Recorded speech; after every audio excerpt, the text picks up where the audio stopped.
Hi, and welcome back to Crochet Every Day with Judy. Today we are starting the second part of the book, and it's Through the Looking Glass and What Alice Found There. Introduction. Excuse me. Child of the pure unclouded brow and dreaming eyes of wonder, though time be fleet and I and thou are half a life asunder, thy loving smile will surely hail the love gift of a fairy tale.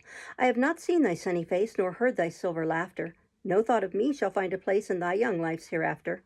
Enough that now thou wilt not fail to listen to my fairy tale. A tale begun in other days when summer suns were glowing, a simple chime that served to time the rhythm of our rowing, whose echoes live in memory yet, though envious years would say forget. Come hearken then, ere voice of dread with bitter tidings laden shall summon to unwelcome bed a melancholy maiden. We are but older children dear, who fret to time our bedtime near, without the frost, the blinding snow, the storm wind's moody madness, within the firelight's ruddy glow and childhood's nest of gladness. The magic word shall hold thee fast, thou shalt not heed the raving blast. And though the shadow of a sigh may tremble through the story, for happy summer days gone by and vanished summer glory, it shall not touch with breath of bale the pleasance of our fairy tale. Chapter 1, Looking Glass House. One thing was certain, that the white kitten had had nothing to do with it. It was the black kitten's fault entirely, for the white kitten had been having its face washed by the old cat for the last quarter of an hour, and bearing it pretty well considering, so you see that it couldn't have had any hand in the mischief. The way Dinah washed her children's faces was this. First, she held the poor thing down by its ear with one paw, and then with the other paw she rubbed his face all over the wrong way, beginning at the nose. Just now, as I said, she was hard at work on the white kitten, which was lying quite still and trying to purr, no doubt feeling that it was all meant for its good. But the black kitten had been finished with earlier in the afternoon, and so while Alice was sitting curled up in a corner of the great armchair, half talking to herself and half asleep, the kitten had been having a grand game of romps with the ball of worsted Alice had been trying to wind up, and had been rolling it up and down till it had all come undone again, and there it was, spread over the hearthrug, all knots and tangles, with the kitten running after its own tail in the middle. "Oh, you wicked, wicked little thing," cried Alice, catching up the kitten and giving it a little kiss to make it understand that it was in disgrace. "Really, Dinah ought to have taught you better manners. You ought, Dinah, you know you ought," she added, looking reproachfully at the old cat, and speaking in as cross a voice as she could manage. And then she scrambled back into the armchair, taking the kitten and the worsted with her, and began winding up the ball again. But she didn't get on very fast, as she was talking all the time, sometimes to the kitten and sometimes to herself. Kitty sat very demurely on her knee, pretending to watch the progress of the winding, and now and then putting out one paw and gently touching the ball, as if it would be glad to help if it might. "Do you know what tomorrow is, Kitty?" Alice began. "You'd have guessed it if you'd been up in the window with me, only Dinah was making you tidy so you couldn't. I was watching the boys getting in sticks for the bonfire, and it wants plenty of sticks, Kitty. Only it got so cold and it snowed so they had to leave off. Never mind, Kitty, we'll go and see the bonfire tomorrow." Here Alice wound 2 or 3 turns of the worsted round the kitten's neck, just to see how it would look. This led to a scramble in which the ball rolled down upon the floor, and yards of it got unwound again. "Do you know, I was so angry, Kitty," Alice went on, as soon as they were comfortably settled again, "when I saw all the mischief you had been doing. I was very nearly opening the window and putting you out into the snow. And you'd have deserved it, you little mischievous darling. What have you got to say for yourself? Now don't interrupt me," she went on, holding up one finger.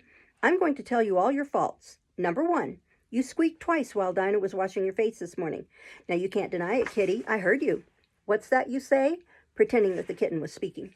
"Her paw went into your eye. Well, that's your fault for keeping your eyes open. If you'd shut them up tight, it wouldn't have happened. Now don't make any more excuses, but listen. Number 2, you pulled Snowdrop away by the tail just as I had put down the saucer of milk before her. What, you were thirsty, were you? How do you know she wasn't thirsty too? Now for number 3, you unwound every bit of worsted while I wasn't looking. That's 3 faults, Kitty, and you've not been punished for any of them yet. You know I'm saving up all your punishments for Wednesday week." "Suppose they had saved up all my punishments," she went on, talking more to herself than to the kitten. "What would they do at the end of a year? I should be sent to prison, I suppose, when the day came. Or let me see, suppose each punishment was to be going without a dinner. Then when the miserable day came, I should have to go without 50 dinners at once. Well, I shouldn't mind that much. I'd far rather go without them than eat them. Do you hear the snow against the window panes, Kitty? How nice and soft it sounds, just as if someone was kissing the window all over outside. I wonder if the snow loves the trees and fields that it kisses them so gently. And then it covers them up snug, you know, with a white quilt, and perhaps it says, 'Go to sleep, darlings, till the summer comes again.' And when they wake up in the summer, Kitty, they dress themselves all in green and dance about whenever the wind blows." "Oh, that's very pretty," cried Alice, dropping the ball of worsted to clap her hands. "And I do so wish it was true. I'm sure the woods look sleepy in the autumn when the leaves are getting brown. Kitty, can you play chess? Now don't smile, my dear. I'm asking it seriously. Because, well, when we were playing just now, you watched just as if you understood it. And when I said check, you purred. Well, it was a nice check, Kitty, and really I might have won if it hadn't been for that nasty knight that came wriggling down among my pieces. Kitty, dear, let's pretend.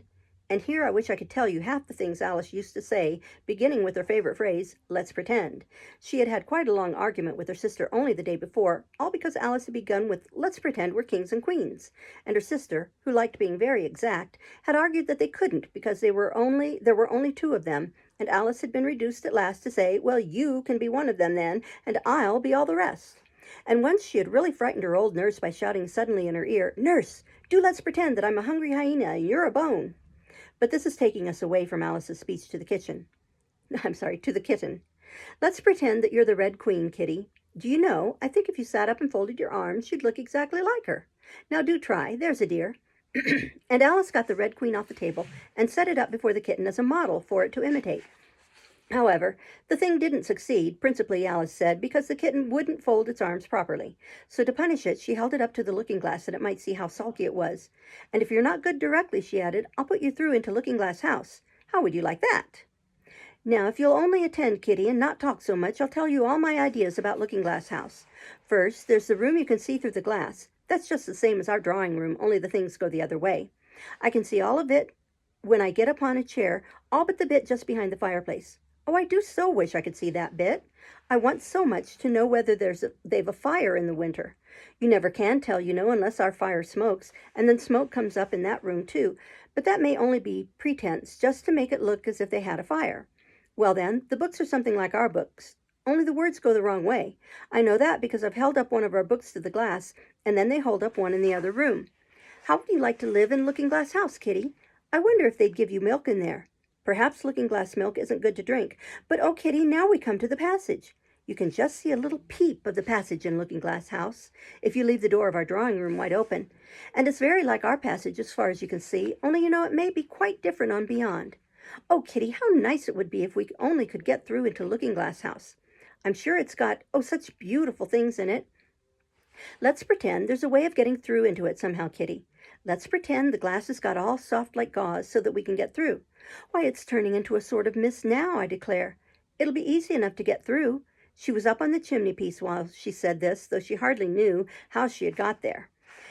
And certainly the glass was beginning to melt away, just like a bright silvery mist. In another moment, Alice was through the glass and jumped lightly down into the looking-glass room. The very first thing she did was to look whether there was a fire in the fireplace, and she was quite pleased to find that there was a real one, blazing away as brightly as the one she had left behind. So I shall be as warm here as I was in the old room, thought Alice. Warmer, in fact, because there will be no one here to scold me away from the fire. Oh, what fun it'll be when they see me through the glass in here and can't get at me. Then she began looking about and noticed that what could be seen from the old room was quite common and uninteresting, but that all the rest was as different as possible. For instance, the pictures on the wall next the fire seemed to be all alive, and the very clock on the chimney-piece, you know you can only see the back of it in the looking-glass, had got the face of a little old man and grinned at her. They don't keep this room so tidy as the other, Alice thought to herself, as she noticed several of the chessmen down on the hearth among the cinders. But in another moment, with a little "oh" of surprise, she was down on her hands and knees watching them. The chessmen were walking about 2 and 2. Here are the Red King and the Red Queen, Alice said in a whisper for fear of frightening them. And there are the White King and the White Queen sitting on the edge of the shovel. And here are 2 castles walking arm in arm. I don't think they can hear me, she went on as she put her head closer down, and I'm nearly sure they can't see me. I feel somehow as if I were invisible. Here something began squeaking on the table behind Alice, and made her turn her head just in time to see one of the white pawns roll over and begin kicking. She watched it with great curiosity to see what would happen next. It is the voice of my child, the White Queen cried out, as she rushed past the king so violently that she knocked him among the cinders. My precious Lily, my imperial kitten, and she began scrambling wildly up the side of the fender. Imperial fiddlestick, said the king, rubbing his nose, which had been hurt by the fall. He had a right to be a little annoyed with the queen, for he was covered with ashes from head to foot. Alice was very anxious to be of use, and as the poor little Lily was nearly screaming herself into a fit, she hastily picked up the queen and set her on the table by the side of her noisy little daughter. The queen gasped and sat down. The rapid journey through the air had quite taken away her breath, and for a minute or two she could do nothing but hug the little lily in silence. As soon as she recovered her breath a little, she called out to the White King, who was sitting sulkily among the ashes, "Mind the volcano!" "What volcano?" said the king, looking up anxiously into the fire, as if he thought that was the most likely place to find one. "Blew me up," panted the queen, who was still a little out of breath. "Mind you come up the regular way. Don't get blown up."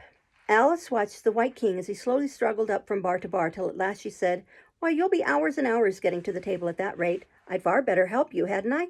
But the king took no notice of the question. It was quite clear that he could neither hear her nor see her.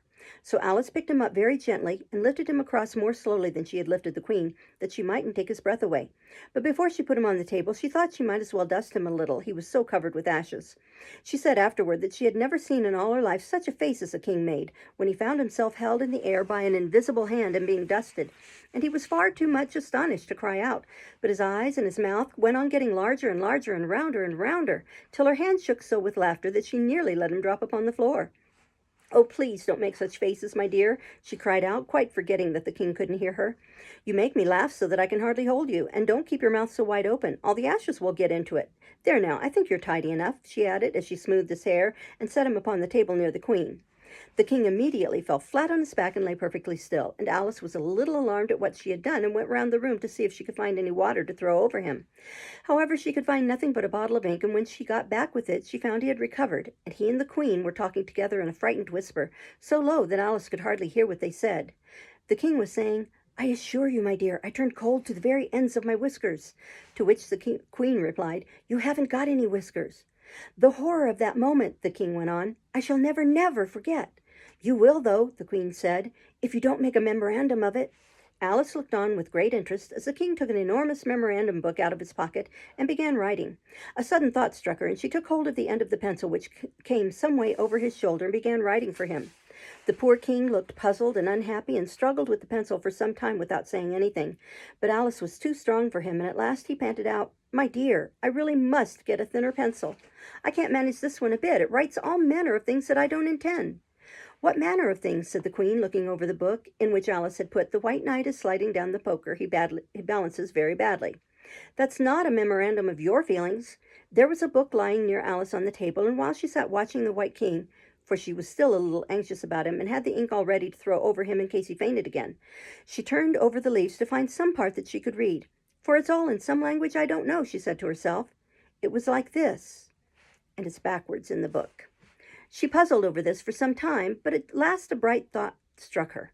"Why, it's a looking-glass book, of course, and if I hold it up to a glass, the words will all go the right way again." This was the poem that Alice read. Jabberwocky. "'Twas brillig, and the slithy toves did gyre and gimble in the wabe. All mimsy were the borogoves, and the mome raths outgrabe. Beware the Jabberwock, my son, the jaws that bite, the claws that catch. Beware the Jubjub bird, and shun the frumious Bandersnatch. He took his vorpal sword in hand, long time the manxome foe he sought. So rested he by the Tumtum tree, and stood a while in thought. And as in uffish thought he stood, the Jabberwock with eyes of flame came whiffling through the tulgey wood and burbled as it came. 1, 2, 1, 2, and through the vorpal blade went snicker-snack. He left it dead, and with its head he went galumping back. And hast thou slain the Jabberwock? Come to my arms, my beamish boy. O frabjous day, callooh callay, he chortled in his joy. 'Twas brillig, and the slithy toves did gyre and gimble in the wabe. All mimsy were the borogoves, and the mome raths outgrabe. It seems very pretty, she said when she had finished it, but it's rather hard to understand. You see, she didn't like to confess even to herself that she couldn't make it out at all. Somehow it seems to fill my head with ideas, only I don't exactly know what they are. However, somebody calls something, that's clear at any rate. But oh, thought Alice, suddenly jumping up, if I don't make haste, I shall have to go back through the looking-glass before I've seen what the rest of the house is like. Let's have a look at the garden first. She was out of the room in a moment and ran downstairs, or at least it wasn't exactly running, but a new invention for getting downstairs quickly and easily, as Alice said to herself. She just kept the tips of her fingers on the handrail and floated gently down without even touching the stairs with her feet. Then she floated on through the hall and would have gone straight out at the door the same way if she hadn't caught hold of the doorpost. She was getting a little giddy with so much floating in the air and was rather glad to find herself walking again in the natural way. Chapter 2. The Garden of Live Flowers. "I should see the garden far better," said Alice to herself, "if I could get to the top of that hill, and here's a path that leads straight to it, at least, No, it doesn't do that, after going a few yards along the path and turning several sharp corners. But I suppose it will at last. But how curiously it twists. It's more like a corkscrew than a path. Well, this turn goes to the hill, I suppose. No, it doesn't.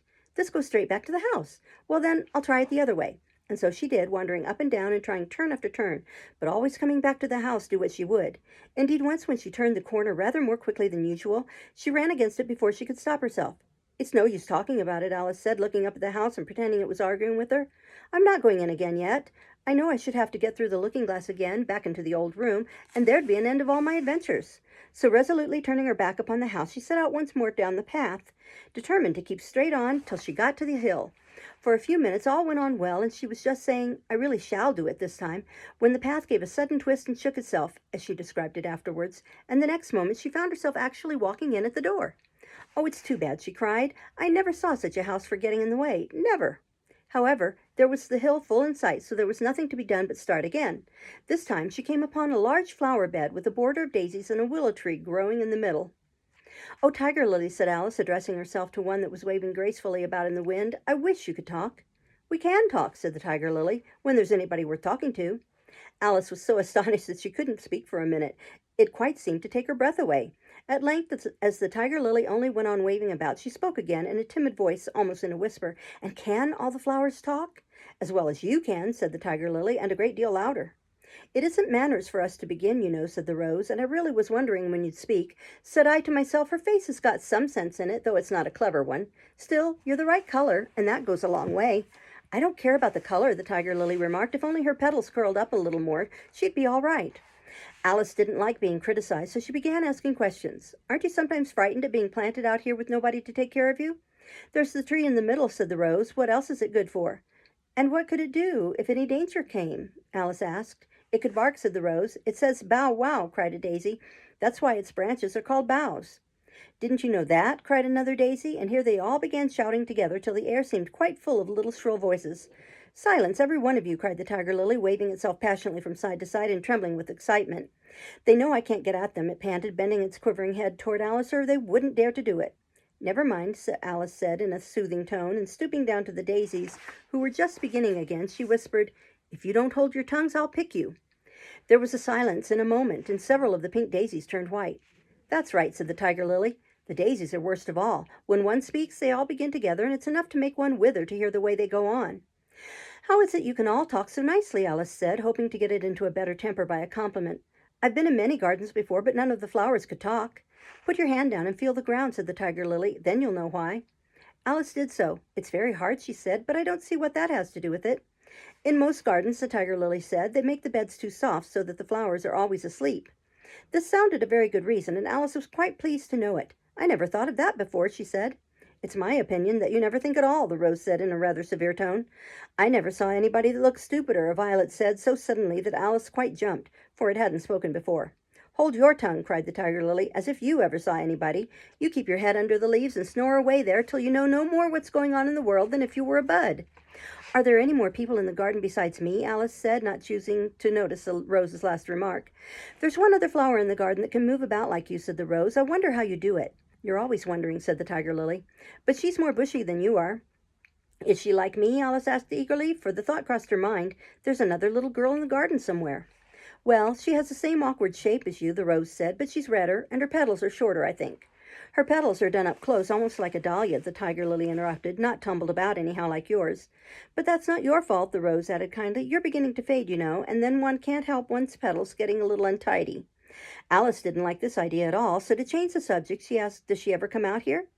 I dare say you'll see her soon, said the Rose. She's one of the thorny kind. Where does she wear the thorns? Alice asked with some curiosity. Why, all around her head, of course, the Rose replied. I was wondering you hadn't got some, too. I thought it was the regular rule. She's coming, cried the Larkspur. I hear her footstep, thump, thump, along the gravel walk. Alice looked round eagerly and found it was the Red Queen. She's grown a good deal, was her first remark. She had indeed. When Alice first found her in the ashes, she had been only 3 inches high, and here she was, half a head taller than Alice herself. It's the fresh air that does it, said the Rose. Wonderfully fine air it is out here. I think I'll go and meet her, said Alice, for though the flowers were interesting enough, she felt that it would be far grander to have a talk with a real queen. You can't possibly do that, said the Rose. I should advise you to walk the other way. This sounded nonsense to Alice, so she said nothing, but set off at once toward the Red Queen. To her surprise, she lost sight of her in a moment and found herself walking in at the front door again. A little provoked, she drew back, and after looking everywhere for the Queen, whom she spied out at last a long way off, she thought she would try the plan this time of walking in the opposite direction. It succeeded beautifully. She had not been walking a minute before she found herself face to face with the Red Queen, and full in sight of the hill she had been so long aiming at. "Where do you come from?" said the Red Queen, "and where are you going? Look up, speak nicely, and don't twiddle your fingers all the time." Alice attended to all these directions and explained as well as she could that she had lost her way. "I don't know what you mean by your way," said the Queen. "All the ways about here belong to me. But why did you come out here at all?" she added in a kinder tone. "Courtesy while you're thinking what to say. It saves time." Alice wondered a little at this, but she was too much in awe of the Queen to disbelieve it. "I'll try it when I go home," she thought to herself, "the next time I'm a little late for dinner." "It's time for you to answer now," the Queen said, looking at her watch. "Open your mouth a little wider when you speak, and always say 'Your Majesty.'" "I only wanted to see what the garden was like, Your Majesty." "That's right," said the Queen, patting her on the head, which Alice didn't like at all. "Though when you say garden, I've seen gardens compared with which this would be a wilderness." Alice didn't dare to argue the point, but went on. "And I thought I'd try and find my way to the top of that hill." "When you say hill," the Queen interrupted, "I could show you hills in comparison with which you'd call that a valley." "No, I shouldn't," said Alice, surprised into contradicting her at last. "A hill can't be a valley, you know. That would be nonsense." The Red Queen shook her head. "You may call it nonsense if you like," she said, "but I've heard nonsense, compared with which that would be as sensible as a dictionary." Alice courtesied again, and she was afraid from the Queen's tone that she was a little offended, and they walked on in silence till they got to the top of the little hill. For some minutes Alice stood without speaking, looking out in all directions over the country, and a most curious country it was. There were a number of tiny little brooks running straight across it from side to side, and the ground between was divided up into squares by a number of little green hedges that reached from brook to brook. "I declare it's marked out just like a large chessboard," Alice said at last. "There ought to be some men moving about somewhere, and so there are," she added in a tone of delight. And her heart began to beat quick with excitement as she went on. "It's a great, huge game of chess that's being played all over the world, if if if this is the world at all, you know. Oh, what fun it is! How I wish I was one of them! I wouldn't mind being a pawn, if only I might join, though of course I should like to be a queen at best." She glanced rather shyly at the real Queen as she said this, but her companion only smiled pleasantly and said, "That's easily managed. You can be the White Queen's pawn if you like, as Lily's too young to play, and you're in the second square to begin with. When you get to the 8th square, you'll be a queen." Just at this moment, somehow or other, they began to run. Alice never could quite make out, in thinking it over afterward, how it was that they began. All she remembers is that they were running hand in hand, and the Queen went so fast that it was all she could do to keep up with her, and still the Queen kept crying, "Faster, faster!" But Alice felt she could not go faster, though she had no breath left to say so. The most curious part of the thing was that the trees and the other things round them never changed their places at all. However fast they went, they never seemed to pass anything. "I wonder if all the things move along with us," thought poor puzzled Alice, and the Queen seemed to guess her thoughts, for she cried, "Faster! Don't try to talk." Not that Alice had any idea of doing that. She felt as if she would never be able to talk again. She was getting so much out of breath, and still the Queen cried, "Faster, faster!" and dragged her along. "Are we nearly there?" Alice managed to pant out at last. "Nearly there," the Queen repeated. "Why, we passed it 10 minutes ago. Faster!" And they ran on for a time in silence, with the wind whistling in Alice's ears and almost blowing her hair off her head, she fancied. "Now, now!" cried the Queen. "Faster, faster!" And they went so fast that at last they seemed to skim through the air, hardly touching the ground with their feet, till suddenly, just as Alice was getting quite exhausted, they stopped, and she found herself sitting on the ground, breathless and giddy. The Queen propped her up against a tree and said kindly, "You may rest a little now." Alice looked round her in great surprise. "Why, I do believe we've been under this tree the whole time.